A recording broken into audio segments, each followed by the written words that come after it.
time for the WADcast, episode number 28. I am your host, Josh, joined as always by the guy that just won't stay dead, Brandon.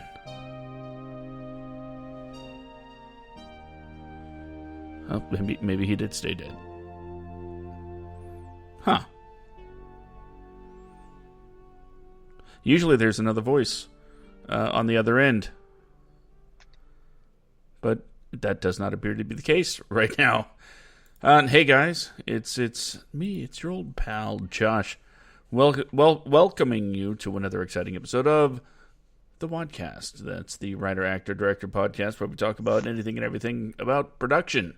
Josh, are you there? Yeah. I'm here. Are you there? I guess for some reason, Brandon can't hear me. That should make things very interesting.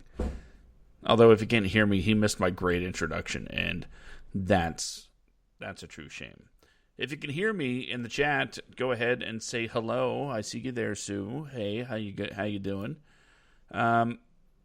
Tonight's all about horror. Not whores. I know some of you are like, when are you going to talk about the whores? Nope, that's not tonight. This is horror. Horror, scary movies and stuff like that. And I think what's going to make this conversation different than most is we will be talking about what makes a horror great. And some of the elements involved. I'm sending Brandon a message. I can hear him. He can't hear me.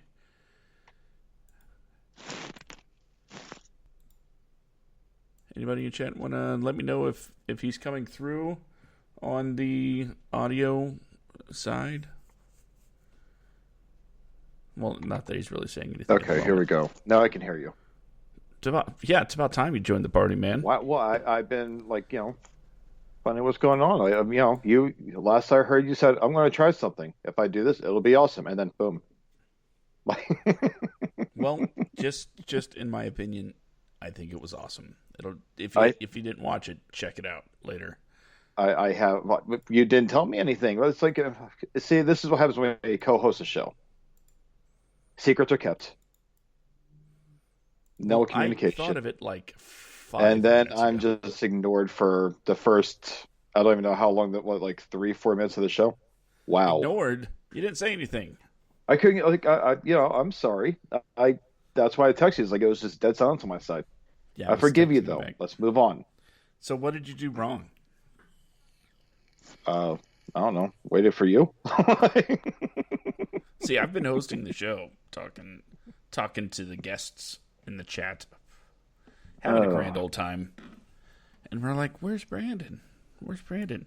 And the funny thing is, I introduced you as the guy that just won't die, and you went completely silent. Oh, my God. Well, either way, everyone, happy Halloween. My God. All Hallows Eve, rather, because it's not Halloween yet. I guess, yeah, not yet. Even for the East Coast, 2 more hours before it's actually Halloween over there, right? Yeah, 2 more hours, and we'll be, probably sleeping, to be honest. Yeah. Well, what are you and the kids doing for, I know that Florida is like a psychotic state where it's like everyone come together. Take off those masks, hug each other. Oh, it's Halloween, time to wear a mask. I will not wear a mask. It's Halloween. Oh, I got a new mask. Oh, my God. Yeah. Welcome to the show, everybody. Glad to have you here. We're going to talk about horror movies. I'm proud of myself for tonight's introduction, to be honest. Yeah, I'm going to watch it again later myself. I'm looking forward to seeing it. I just didn't know that we did any kind of fancy introduction. I didn't either until 10 minutes before we went on the air. I'm like, what would be cool? And that's why when we were talking before, back when you could hear me, uh, that I was like, I got to get this done. When in reality, I didn't have to. I chose to. Oh, apparently we were not being heard at all for a while. That's Oh, weird. wow. Well, thank God the really cool thing we did resulted in no one being able to hear the damn show. I did not change anything. All of the. Say something? I will say something. Thank you for listening to the WADcast. Fuck you. Okay, yeah. Everything's working fine as far as Okay. the recording goes. Yeah, no. It's yeah. Don't worry, Josh. That fuck you was not to you. It was to the listeners who are getting this because of them. I'm just messing with you. I'm going to keep going on. Then we'll get into a tiff, and then we have to hug and French kiss and get past it. And that's our private, personal affairs, and no one else's damn business. Hi, Sue says Sue. hi, by the way. Yeah. Yeah, I guess you see that. Yes, Josh. I see that. Okay, so go ahead and kick this thing off. Talking about, I introduced it as we're going to talk about what makes a horror movie, and everybody does. These are my top 10 favorite horror movies of the blah blah blah, and I don't really see anybody talk about the whys. Sue has a personal message for me. It's go fuck yourself, Brandon. I love you too, Sue. Sorry. All right. So yeah, go ahead. So let's dive into it. Well, why stop with what makes a horror movie? Let's go ahead and take it a step further. What makes it, huh? And what makes any kind of movie? Well, no. I mean, it's like with tomorrow's Halloween, so I say we just go ahead and have ourselves like a Halloween themed show here, and instead of just stopping at what makes a horror movie, because like a horror movie it's very basic. Oh, build suspense, issue a scream. If you really want to do a really shitty movie, like like a Blumhouse Halloween movie or a horror film rather, all you have to do is just constant jump scares nonstop when you don't even need them. That's every Blumhouse horror movie that's ever been made. Yui Bowl, just have really bad writing, bad acting, and absolutely zero plot, nothing to drive it, and you have yourself a Yui Bowl film. But for like Halloween horror films, it's like a specific, I guess, niche of the horror industry. Because I mean, people. Oh well, like I'm going to have a Halloween movie marathon. Oh, what are you watching? Hellraiser. Well, that's not a Halloween movie. It's just a horror film. So what makes it like a Halloween movie? It's got something that's set around Halloween or at least a build up to the holiday or something. Like Donnie Darko is more of a Halloween film than Hellraiser is. Yeah, very very Halloweeny. Costumes play a major role. Yep. Yeah, that rabbit. God, that thing. Shit. What was it, Frank? Huh? I think so. But it's like, and someone else is like Saw, and okay, actually, Sue's on the same page with me right now. She says so many of the horror movies these days are more snuff crap, which she's right. Saw, the very first, none of them are horror Halloween films. The only scary Saw film that I've ever seen was the very first one. They should have stopped after the first one because wrong, it was all. Huh? Said you're wrong, but that's okay. Well, just think. Any decent horror film, in my mind, my favorite horror films are ones where the characters do not beat the monster, the ghost, or the killer, or anything like that. Like, I think what makes a horror film, in the end, what would actually make it scarier is if the person, like the protagonist, actually lose. And Saw, if you were to just stop it after that first film, the doctor, he loses because his entire life, his clandestine life that he's been hiding from his wife, is now laid bare. Mm-hmm. And on top of that, now he's got he has to saw his own leg off, and for all you know, he could have very easily bled to death on the way out the door if they had stopped it after the first movie. Because if anyone has watched all those stupid movies, you know that Doctor I think Gordon lives. But Adam, the guy that he's in the room with, shoots in, He shoots him. He's still alive. But the last thing you see is Jigsaw get up and say, "Game over." He slides that door shut, and now we're on a black screen with the credits rolling, and all you hear is this poor guy screaming in horror. That right there was a scary ending. Yeah, Scream was definitely, okay. Definitely a different approach to horror at the time. Yeah, Kind of helped Scream was okay kickstart the. until the franchise turned into Scooby Doo. You got something against Scooby Doo? No, I love Scooby Doo. And I love the first Scream movie. It revitalized the entire slasher industry, the slasher genre. What I can't stand is after that, it all turned into pretty much as like a rated R version of like Mystery Inc. Like, oh, these people are coming together as a team to find the killer. And oh, well, unmask the killer. Oh, it's my ex boyfriend's mom. Oh, and I would have gotten away for it too if it weren't for you meddling kids. Like, just But without the sequels, we wouldn't have the epic Jay and Silent Bob cameo. Yeah, but that's a cameo that honestly, like, I love Jay and Silent Bob. I absolutely love Kevin Smith. I love Jason Mewes. I I'd be okay without that cameo if it meant that we didn't have Scream 3 and then Scream 4. And now they're going to be coming back with I think a Scream reboot, which is technically Scream 5 because, Nev Campbell's coming back for it. Mm-hmm. I mean, what makes a movie like a Halloween film to you? And Sue, have you ever seen The Strangers? Yes, I have, and that is a prime example of what I'm talking about. If I remember right, the husband dies in that one. I don't remember about the wife. It's been a long time since I've seen it. But then they made the sequel where they killed the strangers, all of them. No horror in that one. So, Josh, you go ahead, sir. Like, what makes a Halloween film to you? Well, basically, like you said, the Halloween theme has to be there. You can release a scary movie any time of the year. The only reason people decide to do it mostly around October is because the holiday. It is. It's the way to get people to see your smaller horror film, right? Making it available around Halloween is the way to do it. Sorry, I'm fighting volume control once again. I wish I knew what was causing these issues. Yeah. So yeah, the theme of the holiday has to be in play. After all, it's just a horror movie. And really, that's the only criteria I can think of. Just keep the holiday in mind when making it.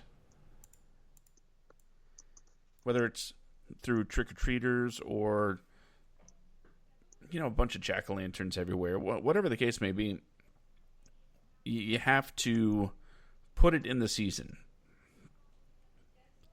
Yeah. And it doesn't really...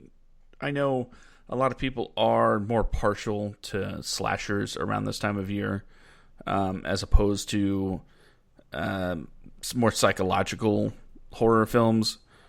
And, fine. But it takes more than just, this is a guy that kills people to make a Halloween horror movie. It just so happens the only one that did it well was called Halloween because that was everything. That's where the origin came from. That's when the killings happened. Most of the time, it was straight up Halloween related. Oh, absolutely. So I'm not a fan of making Halloween or even October a horror movie month.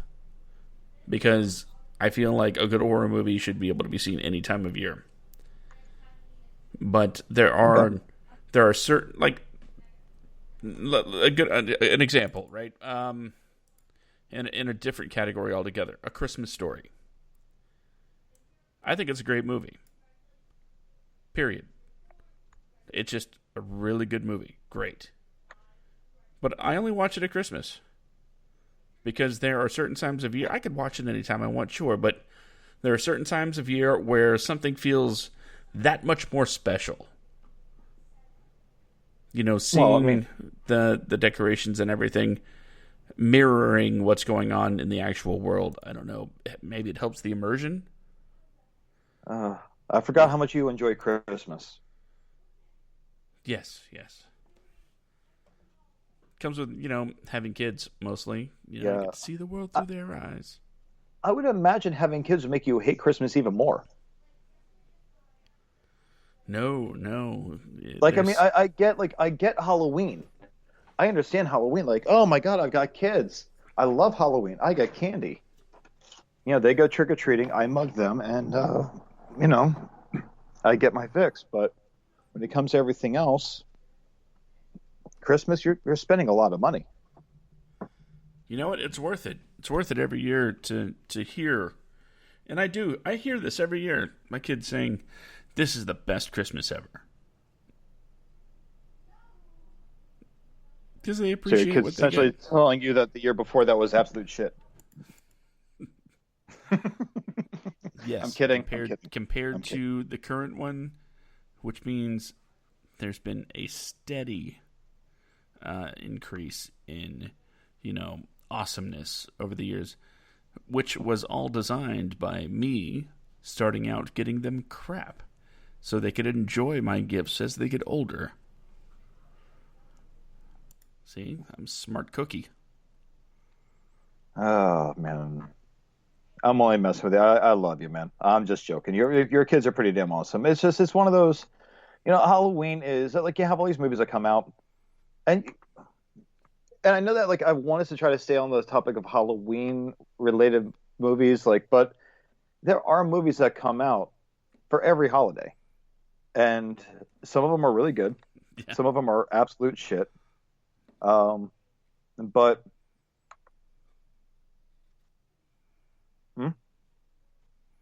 yeah, you're right. Let's see. There was that string of holiday-related movies for a while. What was it? Valentine's Day, and then it was New Year's Eve or something, and then it was like Memorial Day, and then there was the rom-com about Veterans Day. It's all over the board with these movies these days. Whew. If there was a holiday, they made a movie about it. Oh, yeah. I mean, like, and there are some holidays. I mean, I guess, there are, well, what was it? Planes, Trains, and Automobiles, I believe, took place regarding Thanksgiving, right? Mm-hmm. Yeah. Like Steve Martin trying to get home for Thanksgiving. Yep. There was a movie called, an actually beautiful film with Steve Martin and, I'm sorry, not Steve Martin, Martin Sheen, rather. I'm sorry. I was just saying about Planes, Trains, and Automobiles. Martin Sheen, Emilio Estevez. It's called A War at Home, and it's about a Vietnam veteran who suffers from severe PTSD, who is just always battling his dad. It's actually an amazing film, but it's a Thanksgiving themed movie. Sad as hell. It's heart-wrenching, but it is an absolutely beautiful film. But there was a movie. See, my thing is, honestly, these days for Halloween-themed films, the best, as of, I guess, recent memory I can think of, my favorite Halloween film in recent years isn't even all that recent. Trick or Treat. I love anthology movies. I absolutely love them. Creepshow. All like those kinds of movies. I'm a huge fan of them. There are some amazing Halloween-themed horror films that are short films on YouTube. There's this one called The Jester. I don't know if you've ever seen it or not. But no. Like, just holy hell, dude. I think it was actually like a recommendation of mine for one of my recommendations of the week. And the guy made 3 of these. And they are so incredibly well done. And, creepy as hell. But And in the spirit of Halloween, I was watching Ernest Scared Stupid earlier. I have no regrets about anything that I've decided to do in my life because of watching it. I think everybody's life is improved if they watched more Ernest movies. Oh yeah. Well, me and my former roommate in Florida, this guy Marcus, I've known for decades. When we lived together, I think we had like an Ernest marathon. We watched, I think, like 4 or 5 back-to-back Ernest films. It's a day well spent. Oh man. Well, So what do you got, Josh? well, I was gonna say, getting a little back on the horror, the Halloween horror kick, or just Halloween themed. Um, what do you think makes the best kind of Halloween horror movie? There are so many different types of horror. It's unreal right now, and I'll be the first to say, not all of it's good. Well, I mean, I think there are definitely movies.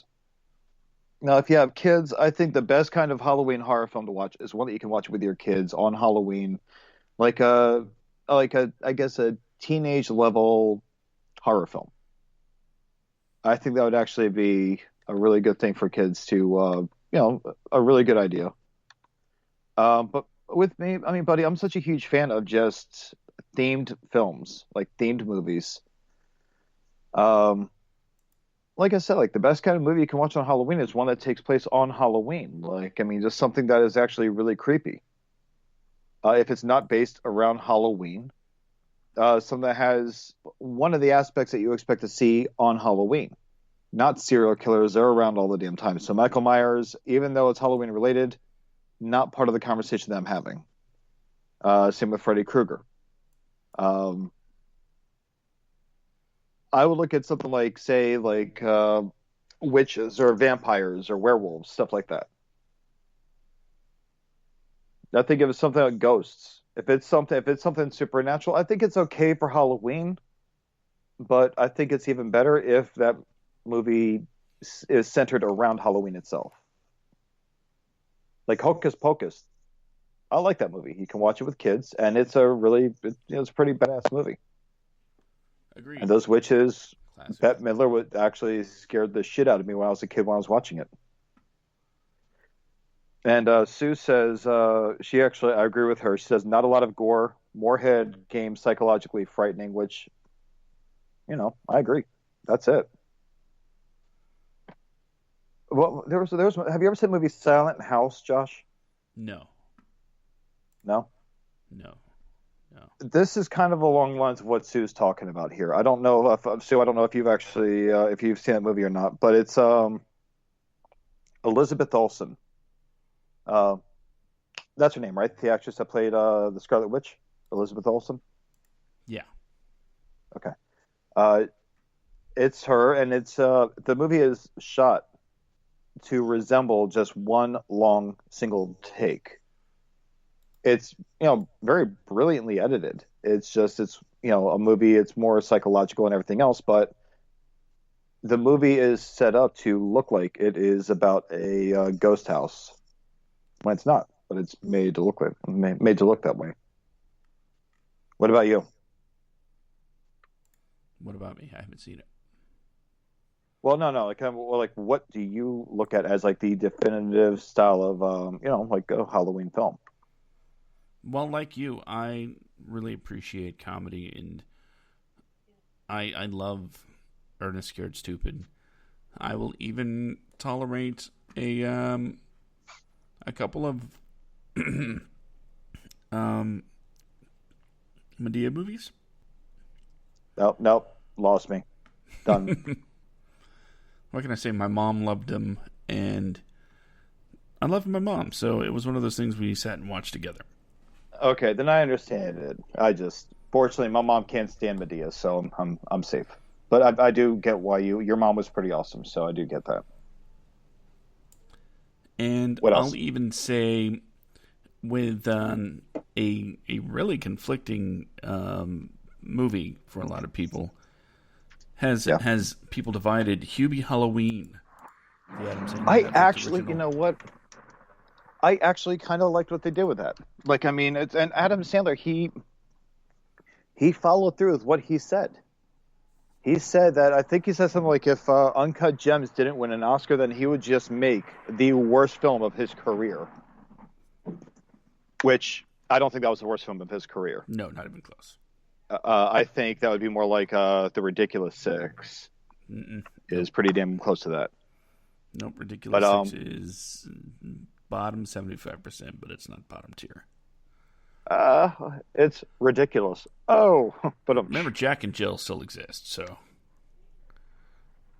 Mm-hmm. That's right, the Dunkachino commercial. Mm-hmm. Oh God. It reminded me so much of classic Sandler, and even had a lot of callbacks to, the OG movies. Oh yeah. Well, I mean, you had, I forget the actress's name, but the actress that played his love interest in Happy Gilmore.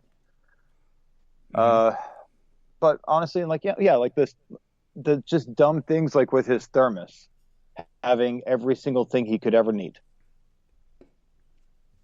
But he also shoehorned all of his friends. But the thing is, I mean, that's a movie that had, that was actually, it was about werewolves. It was about like a werewolf kind of deal, right? It didn't really show a werewolf. That was like it was a subplot that was not the main problem. They thought it was the main problem, but it turned out it was not the main problem. It was his mom protecting him. Spoilers. Jesus Christ.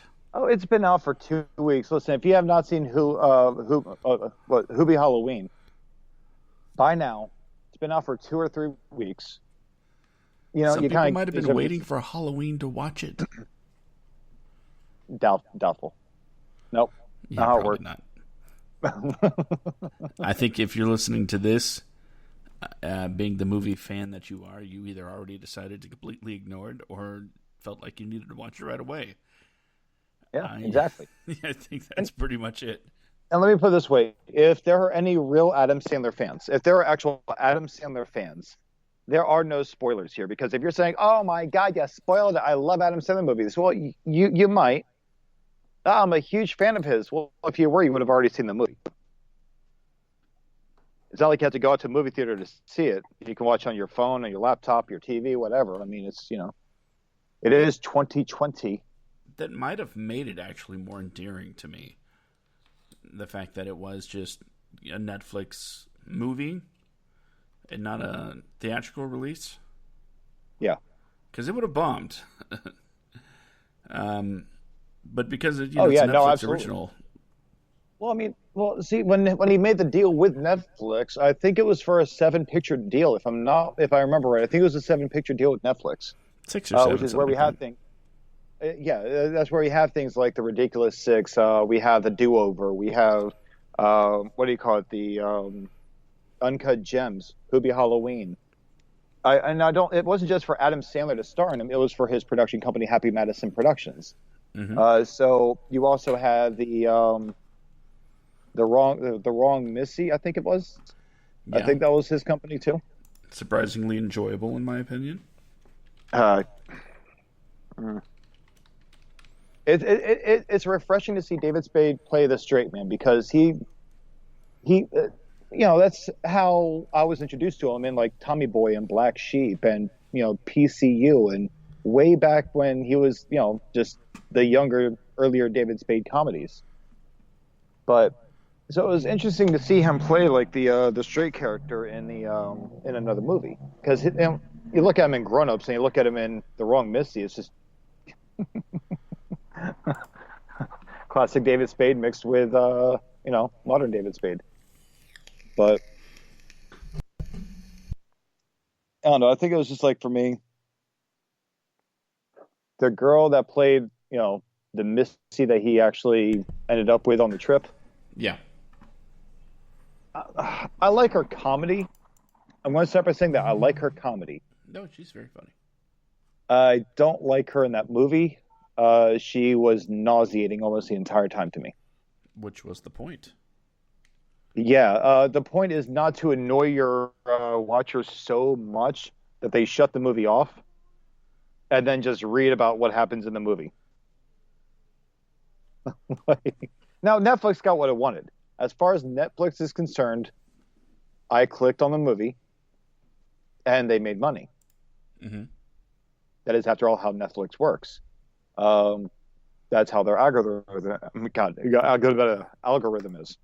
But I just, it's not even the character. It's that the actress in the movie was just. There are some parts where I laughed, but most of it I'm just like, okay, I'm done. Well, I mean, okay, let's talk. See, I don't have kids. Obviously, I have a dog. He doesn't give a shit what the hell I watch on TV. I have a girlfriend who will not watch horror films. She tries to.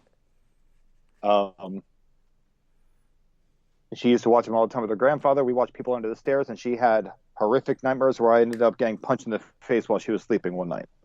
So, as far as like horror films go, like Halloween horror films, and because there are kid-friendly horror films, I guess if you want to call them horror films, like the Goosebumps movie. Goosebumps was a young, early teen to teenage, scary stories series. Scary Stories to Tell in the Dark was geared towards teenagers. So, with your kids, are there any movies that they like to watch that are Halloween related, that are horror films, or? I'm thinking. Since I, You know what? I don't think so. They more enjoy the tradition of trick or treating rather than the actual build up, the marathons of supposedly scary movies. oh, gotcha. Okay. Yeah, they're not really into that. In fact, I'd say maybe it's because I'm overbearing and overprotective as a parent. The closest thing that we actually get to straight up horror are like certain episodes of Doctor Who. You know what? The Weeping Angel episode? Holy shit. Yeah. Don't even blink. Danielle got me into the Doctor Who series. I'll tell you right now. Like, I can watch all those shows, it's whatever. Doesn't bother me at all. That episode was nothing but anxiety. And it did. So that episode did something that, when used properly, can be a lot of fun, which is, of course, taking the focus off your main characters completely and just throw their perspective behind some randos that are trying to help from a distance. yeah. The most that you really see are, adventurous protagonists is through video, through a video, just a one-sided conversation. By the way, if you haven't checked it out, check it out. Doctor Who. It's wonderful. But the imagery in that series, their episode, if you're not familiar with Doctor Who, it's listed as a sci-fi series, British series. It's mostly sci-fi, alien time traveling doctor, right? It goes through all of time and space. There's plenty of alien fights and big battles and things like that, episodes like that. But there are also the smaller episodes where it has just a tremendous psychological grip on you that takes place during many different eras. A World War II episode comes to mind with the gas masks and, the thought that back then, because of the bombings on London, are you my mummy? It's Oh just my so god, eerie. would have drop kicked the shit out of that kid. Like, yeah, I would have felt horrible because the kid was a victim. Would have drop kicked the living shit out of that little kid. Like, are you my daddy? Like, am I your daddy? No, here's my footy. Like, bam, Taekwon Lee, boots ahead. Like, But that's the kind of thing that you get from Doctor Who. All sorts of different. It's definitely genre bending, shattering in some cases. well, see, there is another movie that I will always watch, and it's because it has Ghostbusters, and it is Halloween themed. Casper. Casper, That great flick. that movie will always have a special place in my heart, no matter how much I am indifferent to the actual movie. But Ray Stantz, member of the worldwide, like internationally renowned Ghostbusters, based in New York, New York, made Mm-hmm. a cameo, and it was the one time Bustin did not make him feel good. But Casper is a Halloween themed movie. Can I say the line? Go for it. Okay, but I love Casper. I've seen it so many times. Not to any. I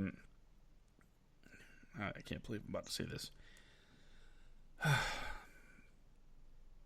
It's mostly because I had a giant crush on Christina Ricci, Yeah, that's why I saw it.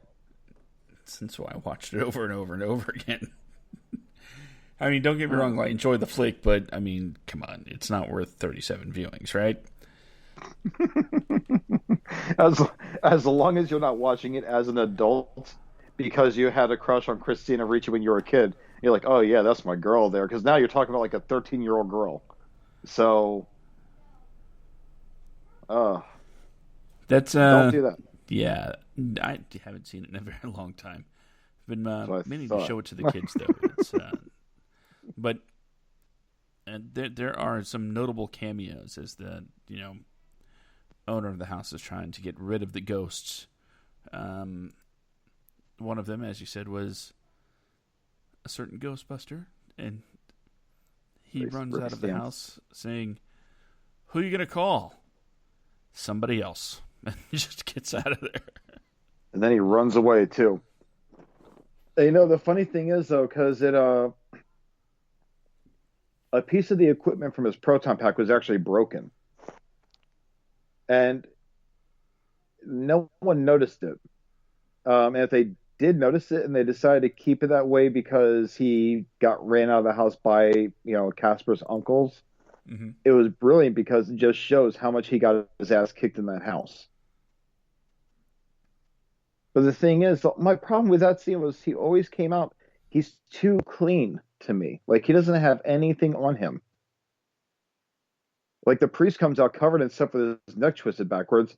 A Ghostbuster who you would expect to, you think of Ghostbusters, you equate it with slime.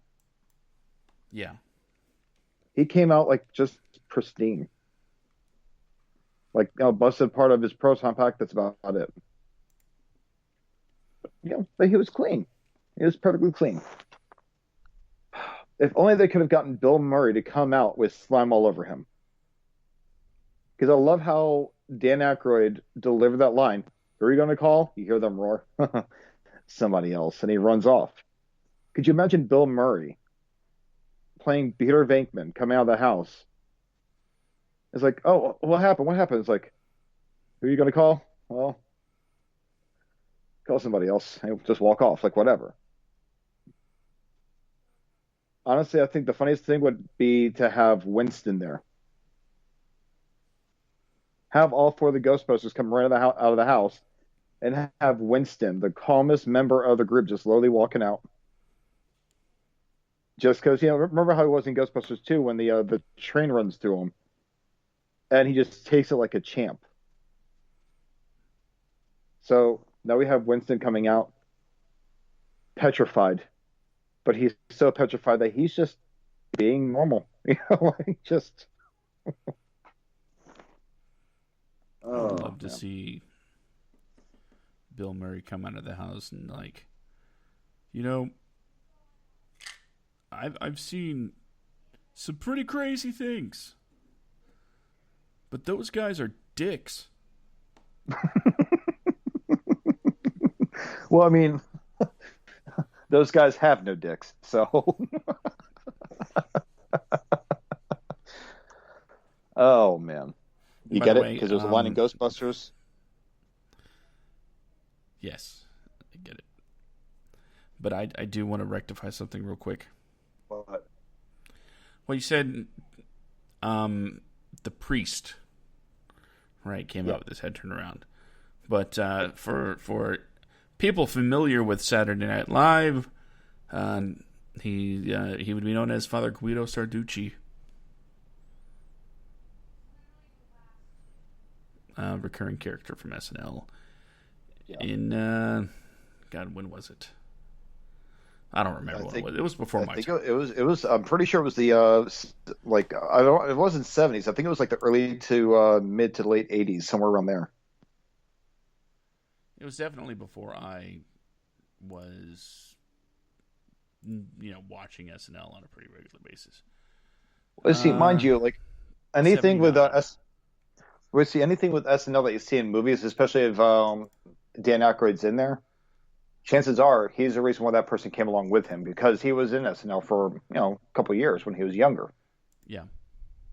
But oh man. And there was actually a oh god, what did I do with it?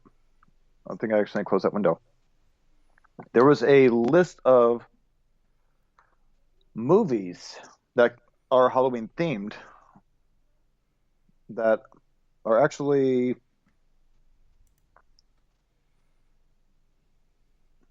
why would they recommend Halloween 3? Halloween 3 is hilarious. Well, it's hilarious. It just cracks me up watching Halloween 3 because of the fact that it has the score to Halloween.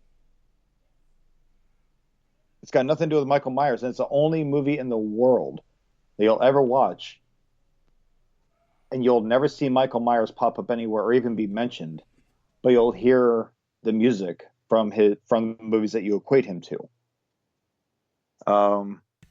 It's just weird as hell. But if a cheap plug here for Cinema du Fromage, the podcast that should be coming back next week after a lot of personal situations have left it on hiatus for about a month. We did an episode about Halloween 3, and it turns out originally Halloween itself was supposed to be an anthology series. So it wasn't a preconceived plan to have every movie based around Michael Myers. It was just every movie's going to be based around the holiday of Halloween. But when Season of the Witch didn't do so hot, they were like, I guess we need Michael Myers back. And it went on from there. We, a couple of us on the show did proceed to rip it quite the butthole. And, yeah, if you feel like checking that out, Cinema du Fromage. Available wherever fine podcasts are sold. Well, I mean, the thing is now I remember being a kid and watching Season of the Witch and actually being, scared. Little boy wearing his mask, and then the mask pretty much. It's been so long. I don't remember if their heads melted or if they just died and bugs came out of the mask or what. But I know that the company that issued the mask that made the mask in the movie were pretty much, I believe it was like a cult or something. It's been a long time, but you know what I will never forget? Brainwashed by the Halloween special. Exactly, but you know what I will never forget is the lead character, the lead actor's totally epic porn mustache that he had the entire movie. Yeah.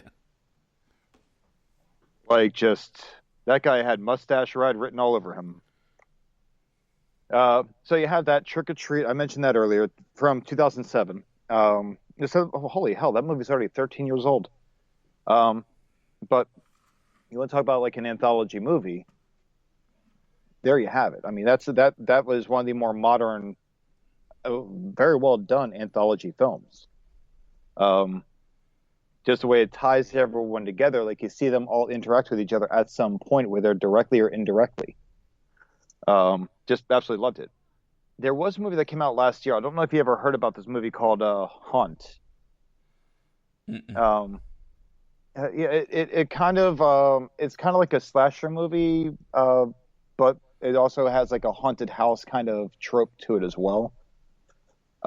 Basically, what it is like some 20 something adults they want to go check out like one of those extreme haunted houses outside of town, and it requires them to give up their cell phones and sign waivers before they even go into it. But basically, when they go into the house, they a bunch of people in costume, kind of like it turns into more torture. So it's kind of like a snuff, kind of like what Sue was talking about. But while I usually hate those kind of movies, they actually did, and they actually pulled it off in a really good way. I would recommend it at least for like a one-time watch. But and then one of my favorites, Creep Show. Enough said. Creep Show. You had those totally awesome animated openings and everything else, with like that whole base storyline where kids trying to outrun bullies and ends up feeding them to these giant Venus flytraps. Fucking awesome. If you haven't seen it. Oh, and the crate, man. Oh my God, that thing scared the hell out of me when I was a kid. The last one I'll bring up before I turn it back over to you, though, Ginger Snaps, the werewolf movie about the teenage sisters. Now, have you ever seen that? No, no. Honestly, I'm not a big horror guy. Oh my God. Well, I am. You need to watch this. Homework, Josh. Sit down, watch it with the kids. It's a family film. Okay, I'll do that. No, you won't. No, no, I won't. Uh, well, I mean, like, give me some horror films that you like. Well, okay, give me some Halloween films outside of Casper, and the driving force that made us both, as teenage boys, go see this movie. Okay, um, It's true. Christina Ricci, Christina Ricci, what's up, girl? How you doing? Uh, Halloween films that you would watch, like that the kids would watch. That the kids would watch. God, like I said, we don't watch Yeah, the stuff generally. Hocus Pocus is always a classic. Strangely enough, okay. some of the most haunting movies with the most horror-like themes generally also have like a Christmas theme going rather than a Halloween. Oh yeah, like Thinking, Krampus. yeah, yeah. Edward Scissorhands comes to mind. It's not horror, but it has that Oh, subtext. Vincent Price and oh the yeah. weird body. And everyone called that house like the haunted house and everything. And of course, I say of course a lot, of course, but the one movie that I think will definitely cause a lot of debate is one that I watch every year, and it's kind of stuck between the two holidays of Halloween and Christmas. And do you know what that is? I don't. Back to The the night, Future. the Nightmare Before Christmas. Oh yeah, yeah, fair enough. There's And always that's that. actually Is it a Halloween movie or is it a Christmas movie? I'm in the Christmas movie camp, but I don't hate on you for watching it at Halloween because it fits there too. and the whole thing with that too is that Tim Burton is just an amazing visual director, and just like his style, everything. Like, well, everything he brings into everything that he does. That's a lot of everything. He's a badass with filmmaking, and Jack Skellington, I believe, if I remember right, he got the idea for Nightmare Before Christmas. He wrote a poem or something, and that's what it's loosely based on. But he got the idea for Jack Skellington, his design, by just sketching on a piece of paper while he was on the phone, because he was curious what a character would look like without eyes. And so we had Jack Skellington. And that is actually a movie that I think is good to watch on Halloween and on Christmas. It's neither that is the only film I can think of that is actually transferable to both holidays. Mm-hmm. It has songs relating to both. This is Halloween. This is Halloween. It goes into what's this eventually, and it's just. By the way, Fall Out Boy does a really good cover of that, and the fact that we keep mentioning them, or I keep mentioning them on the show, makes me think that at some point they're going to have to become the official band for the WADcast. Just throwing that out there. Yeah. Opening music by a Fall Out Boy. Not really, but... But wouldn't that be awesome? That'd be hysterical. Welcome to the WADcast. Yeah. I dig it. Patrick, get on that. I mean, the lead singer did a really badass job of covering the DuckTales theme. Say what? I'm pretty sure it was the leader of Fall Out Boy that did the... he actually went on TV, like one of those late night TV shows, and did his own rendition of the DuckTales theme. This is not a thing that I've heard of. But Fall Out Boy has also kind of screwed with me in the past by trying to do their own Ghostbusters song. So I don't know about trying to do their own as much as, hey, get paid to write a song for this thing that you loved as kids. No, they didn't write anything. Same lyrics. Except for when until Missy Elliott came in and decided to just, no, you guys didn't rape this song enough. Let's just go ahead and add some more unconsensual unhappiness to this music. Okay, we went to a really dark place. Maybe it's appropriate for the Halloween show. I don't know. Yeah, we should probably come off the subject here. So now I do have Ghostbusters is a sensitive subject for me. A list of what Wikipedia calls films set around Halloween, and some of them I don't recall being actually set around Halloween. But if they are, I'm just gonna throw some out there, give some brief thoughts and how well it fits. The first one that comes to mind, because it is alphabetical ordered, the Blair Witch Project. That's not really Halloween, though. It's definitely a Arbor Day movie. Oh, real quick, I'm sorry. And I feel like we're ignoring Sue here because she's left a comment on here. She was talking about... Johnny Oak and John Day. Also, wow, okay. See, these are people I have not seen on here. Taylor Riley said hi 17 minutes ago. Guys, I'm so sorry that we have that. I've stepped outside to see the comments coming up here, so I do apologize for that. I'm sorry to cut you off, Josh, but John Day says, hello, I'm here. My Halloween fright memory. A childhood friend went out on a dark night to toilet paper an elderly man's house. The kid fell into an open septic tank and nearly drowned, and you know what? He smelled up our classroom for a week. And Sue says, yes, it was a cult. The bad guy, the antagonist in Halloween 3. And says she is not allowed to go into haunted houses anymore after the last one where she throat punched the guy with a chainsaw.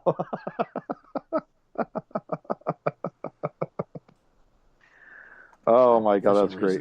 These comments aren't showing up on the Facebook Live thing. Maybe it's because I'm doing it directly to.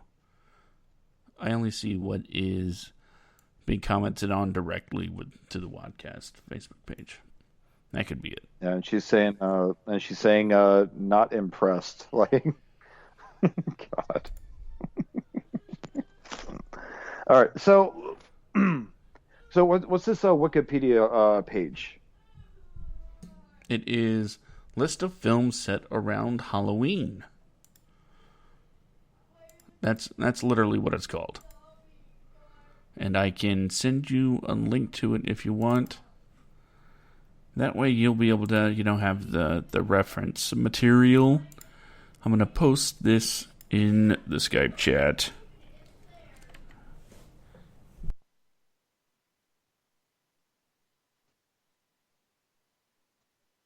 Did you get it? In the what chat? Skype. Let me see. So let's see real quick.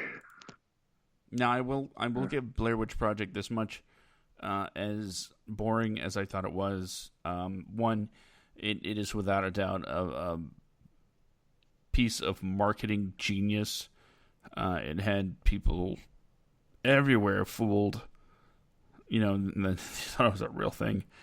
And as far as the actual film itself goes, I will admit to being genuinely freaked out by the last shot. That was the only part of the movie that got to me was the final shot. And when I went to see it in theaters, because of course I did, the audience was actively booing as the credits rolled. It was Blair Witch? Pretty sight. What's that? Yeah, Blair Witch. Well, see, Blair Witch, the only thing that I will say was absolutely impressive of Blair Witch, the movie itself, I thought was just so stupid. I will say, first off, it was original. It was something fresh for the horror genre. Very fresh. But it wasn't great. It was barely even like it was under good. It wasn't horrible, but it was under good. Now the thing is with Blair Witch, for a movie that I think costs, I think it was like around $14,000 to make. It's like $28 in a 6-pack. They raked in millions. Yeah. Like these guys, like their profit margin on that movie just alone. And then if you didn't think Blair Witch was bad enough, Book of Shadows came out. I never saw it. It was bad. It was absolutely horrible. The only thing that I remember that I was so fond of about that movie in my late teenage years when I saw it was a nude scene. And that is about it. Now, I have not seen the movie in a long time, but that's all I can remember about that movie because I was, I think a 19-year-old kid watching this movie, like, oh, yeah, great, boobies, like, just whatever. That's not much to say about a movie. Like, now I'm 30, I'm going to be 38 in, like, a week and a day. And someone's like, oh, well, there's boobies in the movie. It's like, oh, well, is the movie any good? Well, no, I'm not watching it. Like, I mean, boobies are great. They don't make the movie. Like, any kind of boobies you want these days. Yeah, if I really want to see boobies, it takes no time. It takes no time. Yeah, just phone, and here we go. It's like, what am I looking for today? You can literally put in anything you want, and bam, it's right there. Okay, let's come on. This show is already not family friendly as is, so. Oh, we're not supposed to tell people how to look up boobies on the internet? Just Google. There you go. Well, another movie on the list that I found Donnie Darko. We talked about Donnie Darko.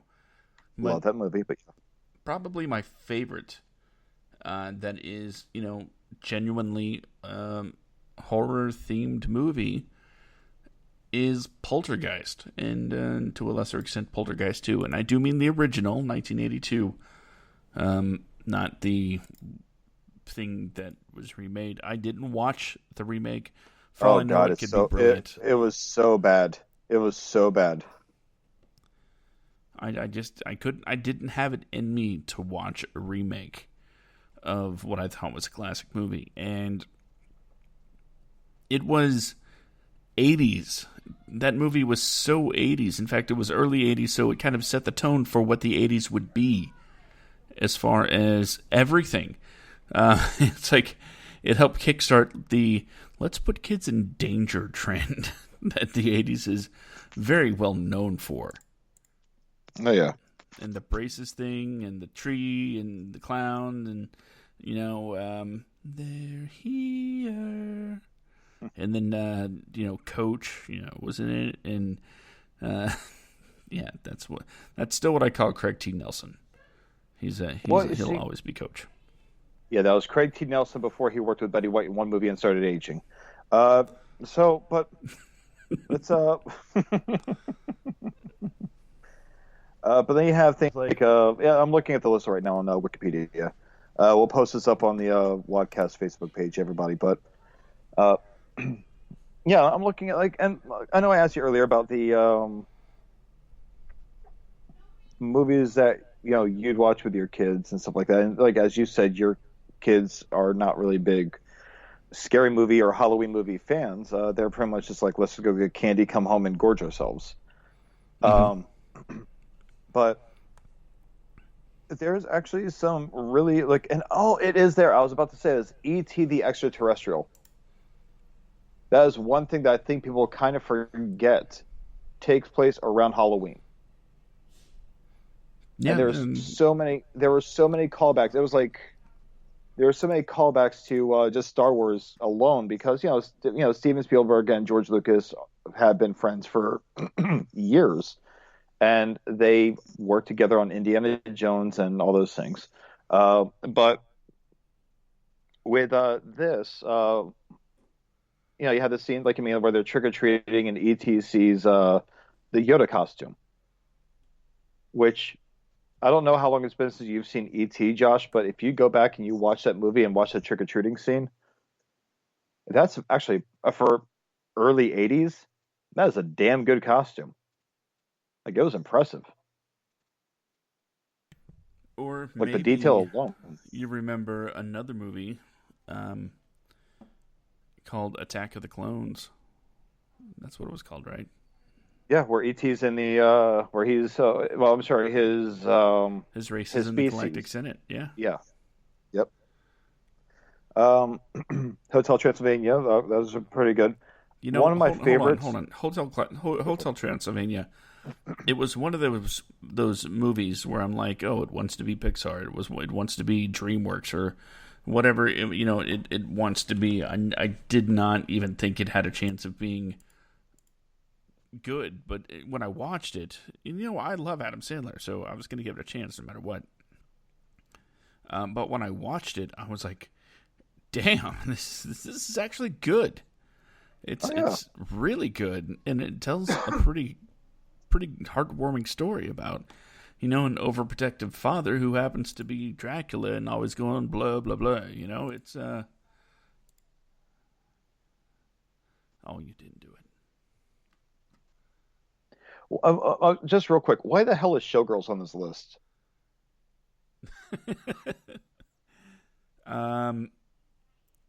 Lost in Translation, that wasn't a Halloween movie. I mean, maybe unless these are movies that came out at a certain time of year, but Lost in Translation with Bill Murray and what's her face, Black Widow.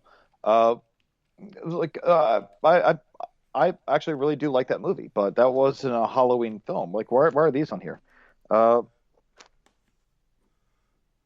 Crow, I can understand because The Crow takes place on Mischief Night, or in the movie Devil's Night. Do you remember Scream 2? Unfortunately, yes. I have to imagine that's someone's cheeky reference to one of the phone calls. What's your favorite scary movie? Showgirls. Oh God. It's still my go-to response. What's your favorite scary movie? Showgirls. I go with a scary movie. What's your favorite scary movie? It's like Kazam with Shaquille O'Neal. What's your favorite scary movie? Well, you've never seen Shaq act. 3? Oh my god.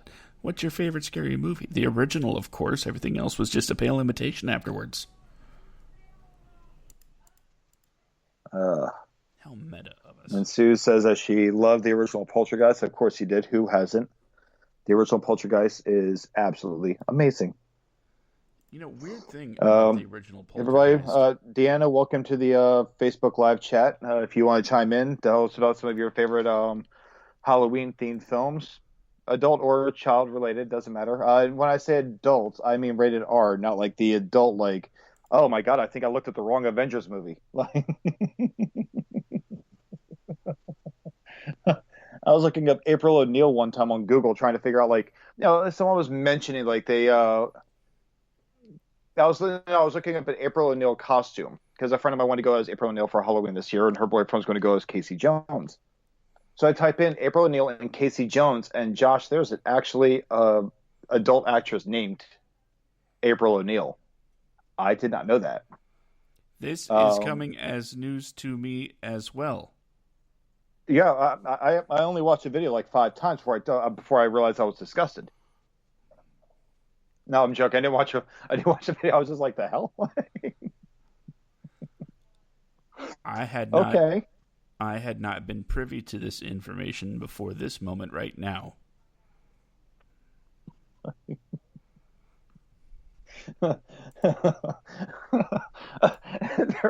Okay. All right.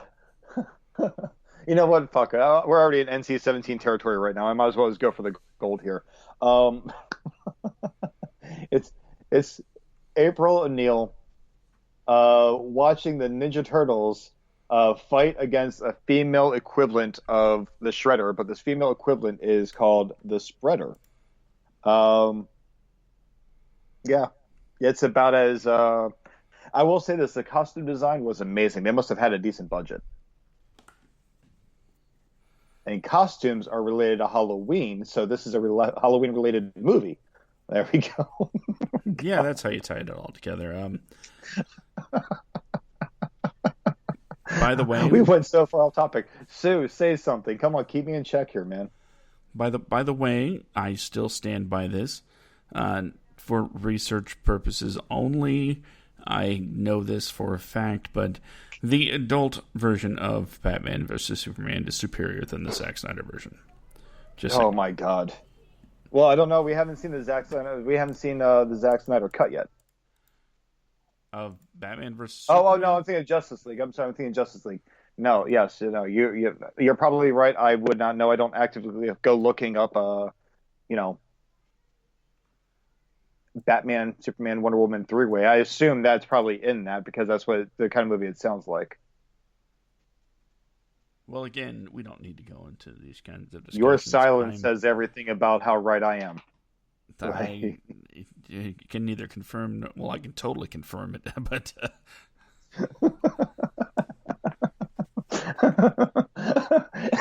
it's like that scene where Wonder Woman shows up, and Superman's like, "Is she with you?" Batman's like, "I thought she was with you." Like, I can just imagine, "Is she with you?" "I thought she was with you." Well, guys, I'm with both of you. And then Doomsday comes over, and next thing you know, it's a whole, not battle, but, wrestling match. I mean, Doomsday was naked in the movie, too, so it's kind of like halfway right. Moving on. Yes, please. You know what? One more thing about that particular film, if that's what you want to call it. I think we scared off our... I think I scared off one of our listeners. Go ahead. What are you saying? I forgot what I was going to say. Damn it. Oh God, iTunes is going to iHeartRadio is going to kill us if they ever find this podcast. Well, you heard that, everybody. Don't tell anybody about it. I forgot what I was going to say. But it was going to be very interesting. Oh, right. I remember now. Okay. Well, it was during the infancy of Semicore Studios when the Batman vs. Superman trailer dropped, and it just looked bad. There's a video of me reacting to it, half in character, half kind of really reacting to it, on the YouTube channel, Semicore Studios. Go look it up. And kind of as a lark, we just started talking about. We looked it up, not specifically that, but we were like, oh, there's an adult version of this movie already coming out. And that's, it seemed kind of crazy. And, like, one of us should watch it to see if it compares in any way. And I don't know if I won or lost that particular job, but I had to do it. And when I was done, we talked about it on the show, and I said, okay, first things first. Yes, it's better. It is definitely better. Second thing, if I could release a version that took out all of the spicy stuff, I would totally do that just to make it so other people could see it.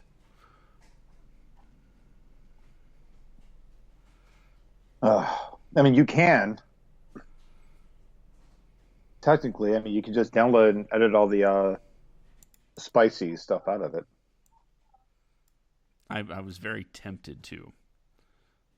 Like, when things start, like, going, and just, like, cut, and then go to the next scene.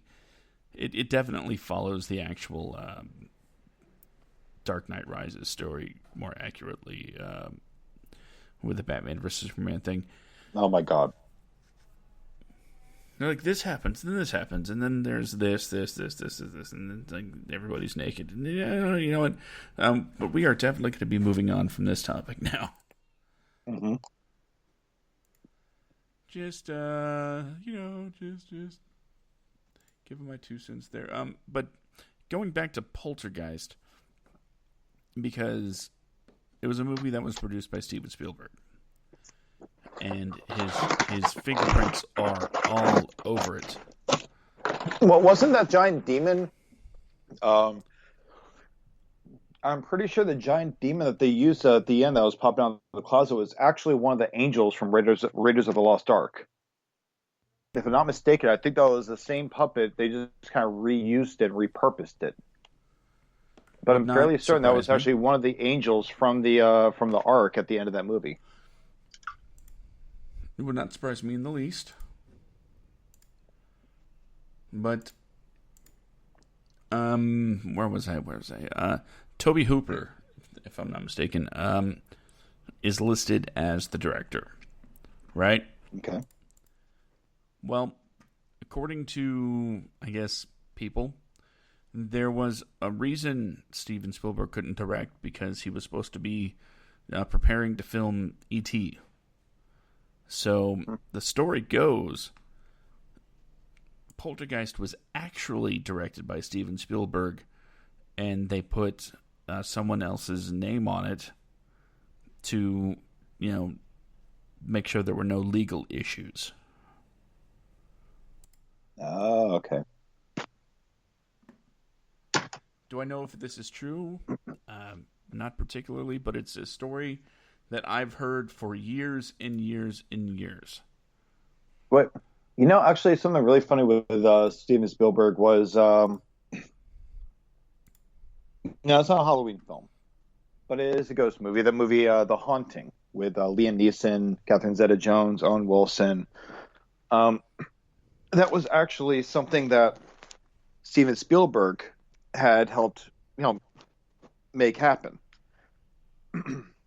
They were allowed to use the name The House on Haunted Hill, but they could not. It was not to be a remake of the classic with Vincent Price. So what they ended up doing was they made their own story and everything else. And upon seeing it, Steven Spielberg was so livid and furious that he told them to take his name off of the production, off of everything. Leave no trace of his name anywhere at all.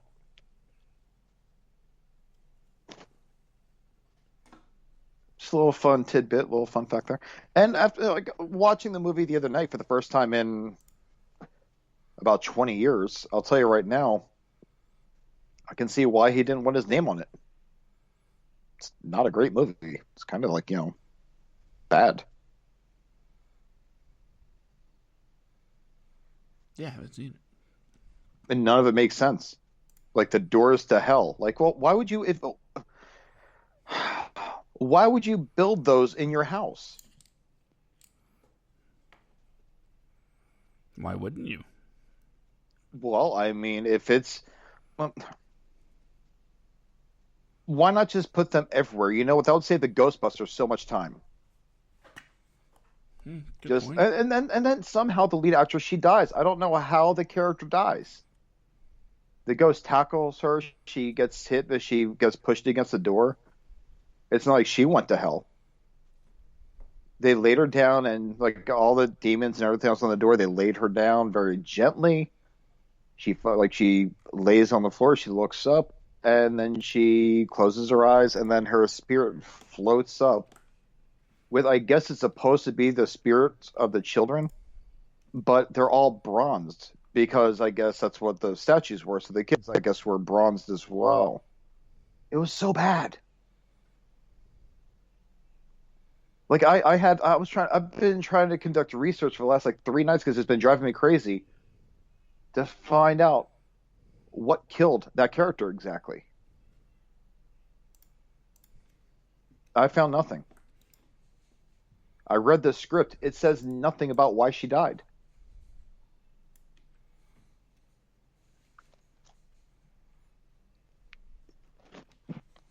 Bullshit, man. Sorry, Sorry, that's my rant. it reminded me of another movie. Don't Be Afraid of the Dark. Oh yeah. 1973. Well, yeah. I was going to say which one, the original or the one with Katie Holmes and the Guy Pearce. the original. it I haven't The seen creatures, the remake yet, but the creatures were creepier in the remake. They actually looked pretty decent for CGI at that time period. But the original's where it's at. yeah, it is so terrible.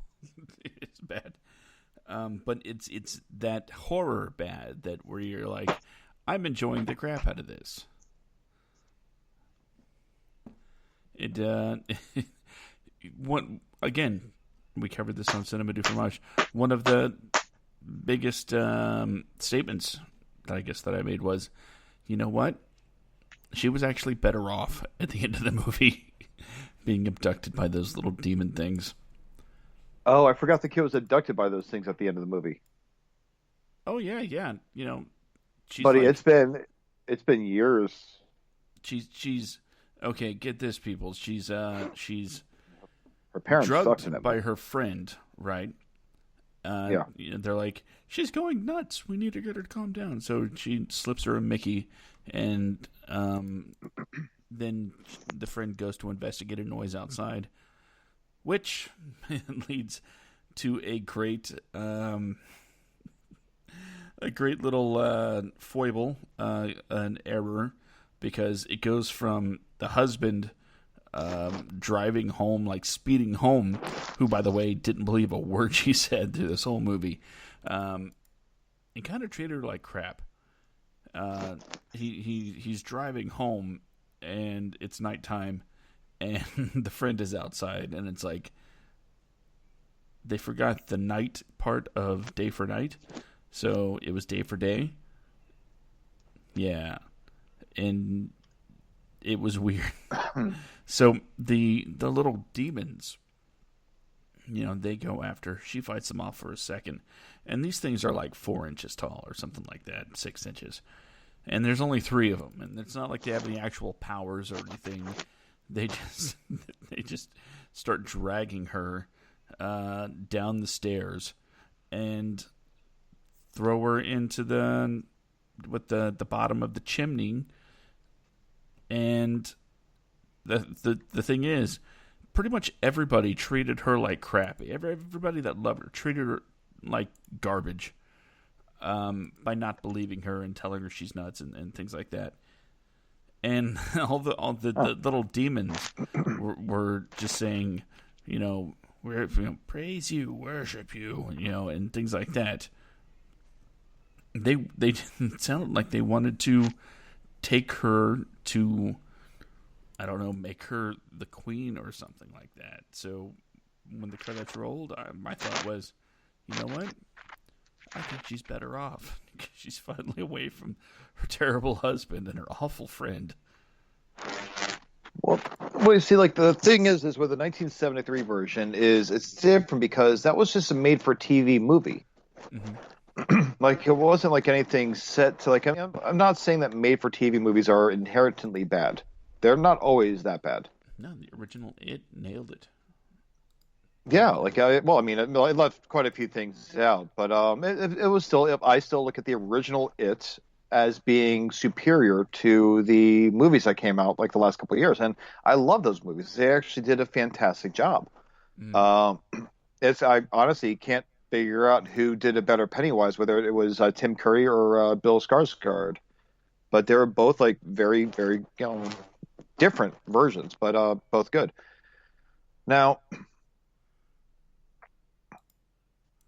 where the wife is the wife girlfriend, I forget, right? The wife or girlfriend, in the first one, was Sally was her name, I think, right? Sally. In the what now? But either way, so in the original, Sally was the one that was being tormented by these creatures, correct? Yeah.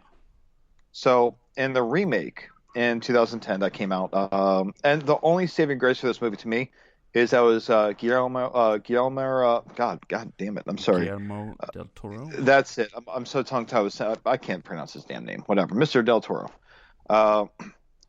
Love Del Taco. Thank you so much for that.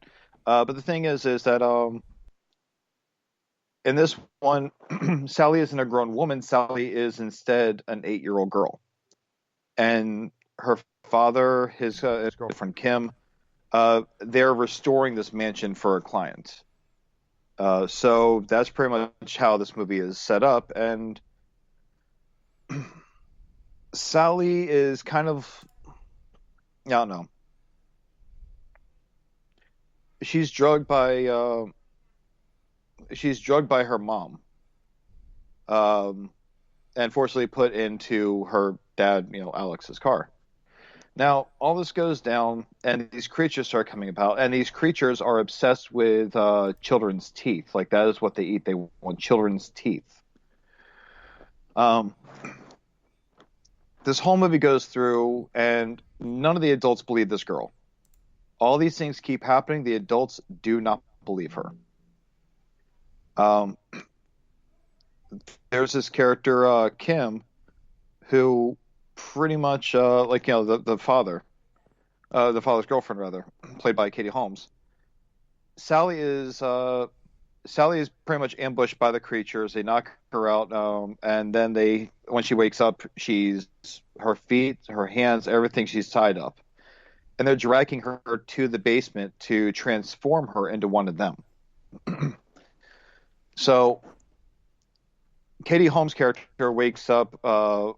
She frees Sally, but now she gets caught in these ropes, and the creatures have so much pull that, like, her legs get caught in the ropes. The creatures have so much pull that snaps her shins backwards in half, and they pull her down to the fireplace where she is now, she turns into one of these creatures. So it cuts to the father and Sally getting the hell out of the house. And a while later, for whatever reason, they come back to the house just for her to drop off a picture she drew of her and Kim. This picture is picked up by like a gust of wind, a magical gust of wind that carries this picture directly down to where the furnace is in the house. And now you hear Kim's voice when she's down there saying, we just will stay here and wait. We have all the time in the world. And, so it's just, yeah, it's so weird. It's nothing like the original, just the same name for the same main character, but this main character is, a child instead. And Sue said bad writing is why she died. I assume that's to The Haunting. Sue is right. It's just bad writing. It's really bad writing.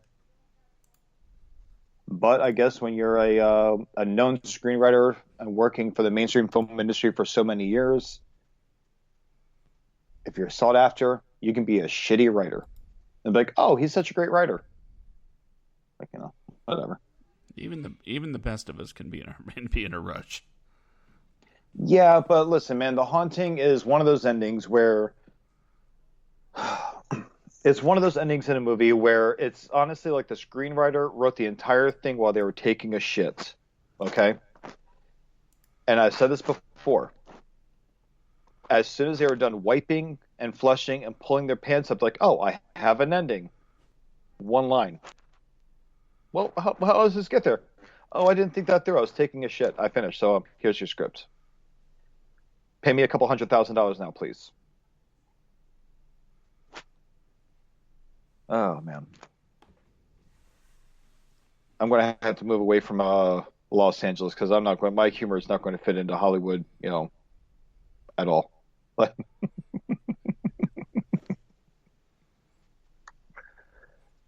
Yes, that is correct. this is an amazing script, Brandon. How'd you write this? Well, I watched The Haunting. I decided to go take a shit, and in like 15 minutes, I had this movie. Here we go. I think it might be an Oscar contender.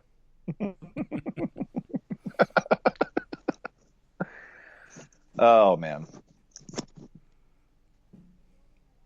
So what else we got, Josh? Well, let's see. Less than films head around here. A lot of that, a lot of that. You know what? I can't really think of anything else that really leaves out to me as a Halloween movie that I've actually watched, or at least a Halloween themed movie that I've watched. In fact, I've only actually seen like the original Halloween, Halloween 3, and Halloween H2O. Oh Those wow. are the only 3 Halloween movies that I've seen. And I've only seen the original Friday the 13th. You need to watch just for the sake of Friday the 13th. You need to watch Friday the 13th 1 through 3, just so you can see how he gets his mask. Okay. And I will say that Friday the 13th, I'm not a fan of reboots. I'm not a fan of them. But I think I can give this one a pass because all the Friday the 13th movies are already so campy. That's ridiculous. The remake they did for Friday the 13th was actually pretty solid. It was actually pretty well done. And it covered Friday the 13th 1 through 3 in Jason's, I guess, evolution from being like it starts off at the end where the mom, Mrs. Voorhees, gets her head chopped off with a machete. And then it's just like next thing you know, you have Jason with a burlap sack over his head, like he did in part 2. And about halfway through the movie, he finds a hockey mask, much as he did in Friday the 13th, the movies. And so in Friday the 13th Part 3, he's got this hockey mask on. And so that's like the perfect evolution of the character.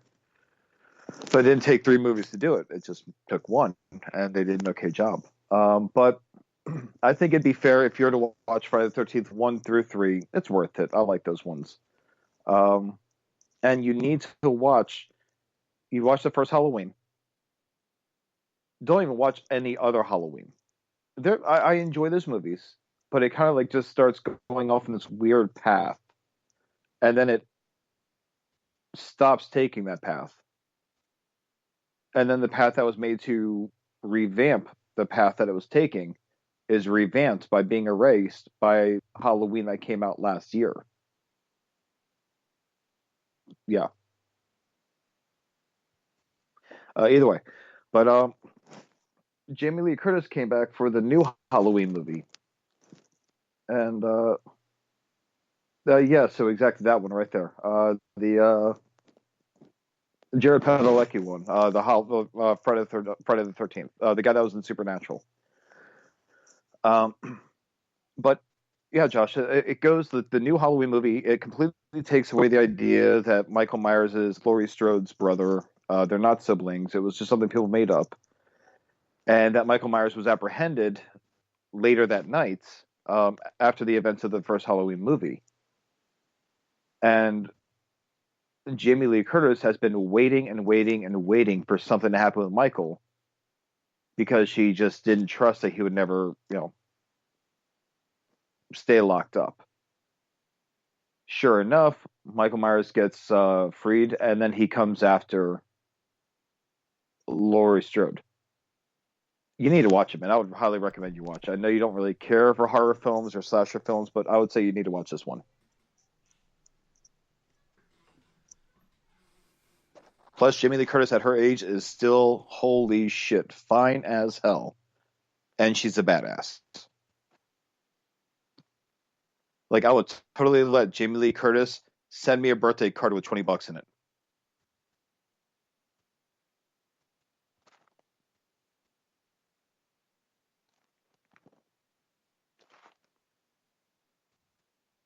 Josh, are you there?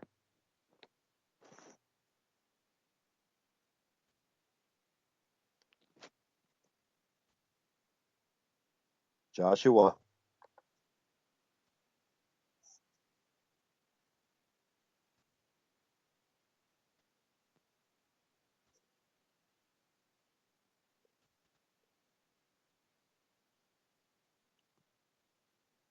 Okay. I don't know if we lost Josh here. I don't hear anything at all.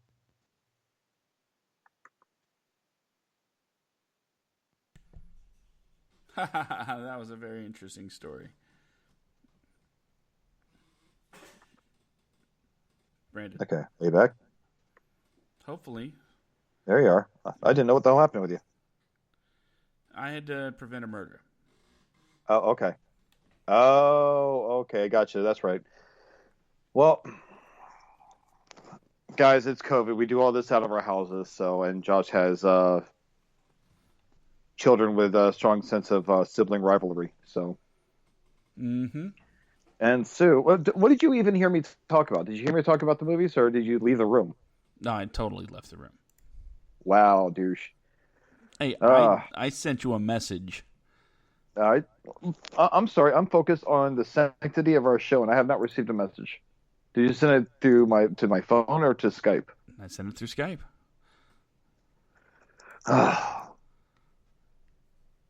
For me to discuss what I'm talking about, I have things opened. But let me read this message, and I'll share it with the class here. Mm-hmm.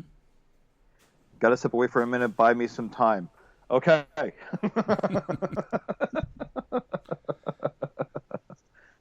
Oh God. Well, I was talking to you about the Halloween movie, and I was telling you, and you'll hear it like later on, but watch the new Halloween movie. That cancels out everything between Halloween 2 all the way up to Halloween Resurrection, I think it was.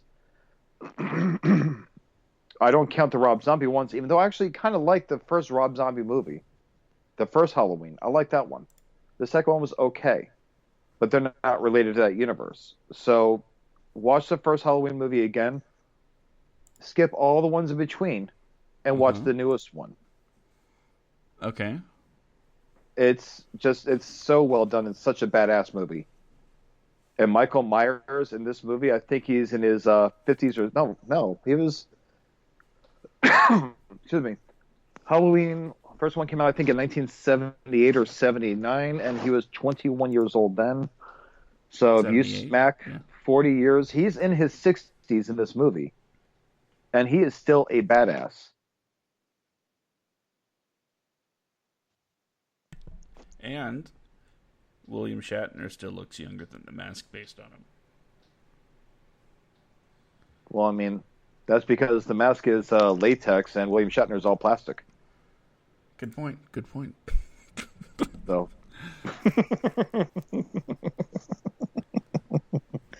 William Shatner, if you're ever listening to this, let me put this in a way that you can actually understand this. I am so sorry. I did not mean to offend you one bit. Please accept my apologies. That's William Shatner for I'm sorry. Well, I mean, that's all I've got there, bud. So, yeah, I think that's actually the show for tonight. I can't think of anything other than, well, let's do our top 10 Halloween, blah, blah, blah. No.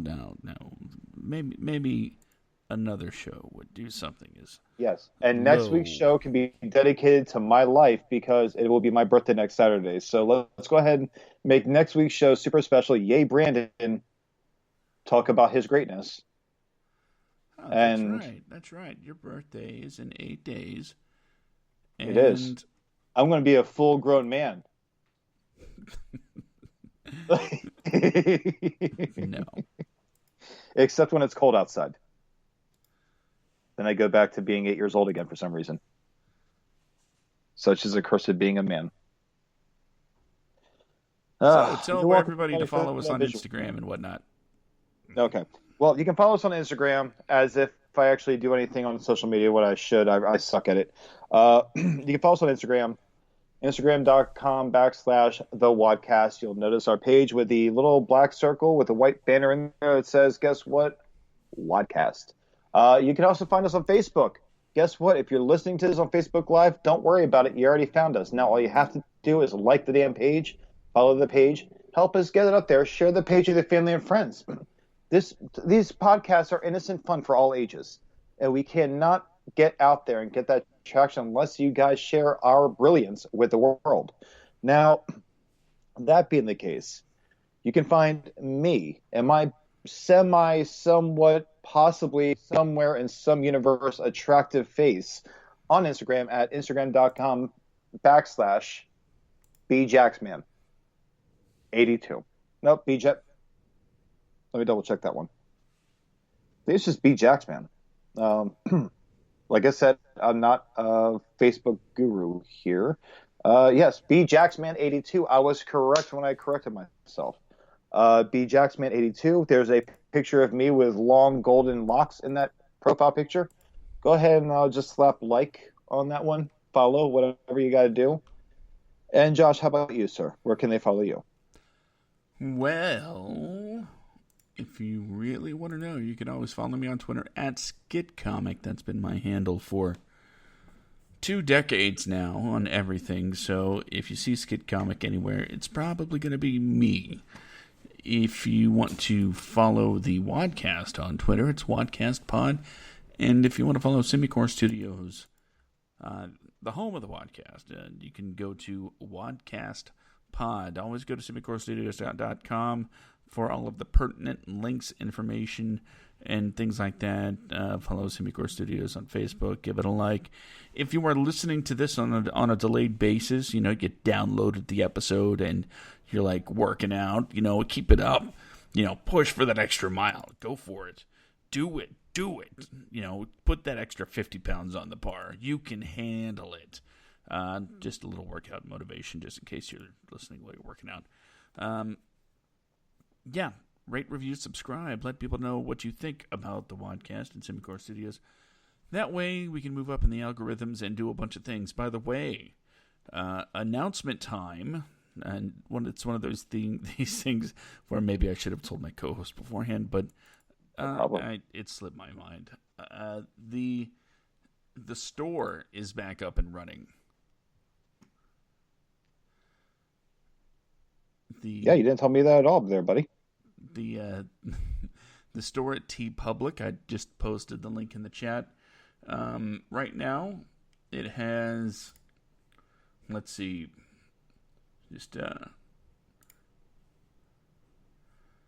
trying to get this link to work. I know that doesn't exactly bode well. Where I'm like, why isn't this working, guys? Well, there we go, 7 designs available, including a kind of an updated WADcast logo. I just did a little touch up to it. I think you'll enjoy it. Brandon kind of has his own shirt, and it says you only get one F-bomb. Yeah, well, that was not the case tonight there, buddy. No, it wasn't. there's that the icon logo for writer, actor, director. That's available. You can get that on different things. Some of the stuff is selling. Nice. Yeah, so good for us for doing stuff. Yeah. Well. So be sure to check that out. Link is in the comments. Gosh, I don't know what else to say. Good night. No. You know how this works. Happy Halloween. It's time for this week's message. Oh, okay. Don't write shitty horror films, please. There we go. Message. But sometimes they're the best. No, they're never the best. It's like either make it really good or make it really bad. The mediocre ones are terrible. Pretty much, yeah. That's kind of like where I'm going with that. It's bullshit, man. Go ahead and do your thing. Either way, try hard. Okay.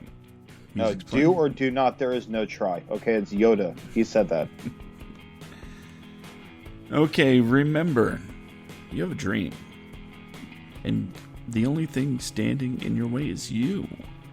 You gotta follow your dream. And you gotta make sure you look where you're running so you don't fall over a random tree branch in the middle of your hallway. You gotta leave the room. Don't inspect that sound. You gotta ensure your future by making sure that you are looking out for you. Trust yourself. Follow your gut. There you go. Okay. Thank you for joining us tonight, everybody. I hope you all have a wonderful week and a great Halloween. We will be back next week for Brandon's birthday bash. All right. And there's going to be a lot of drinking, I'm sure. Most likely. Good night, everybody. Good night, people.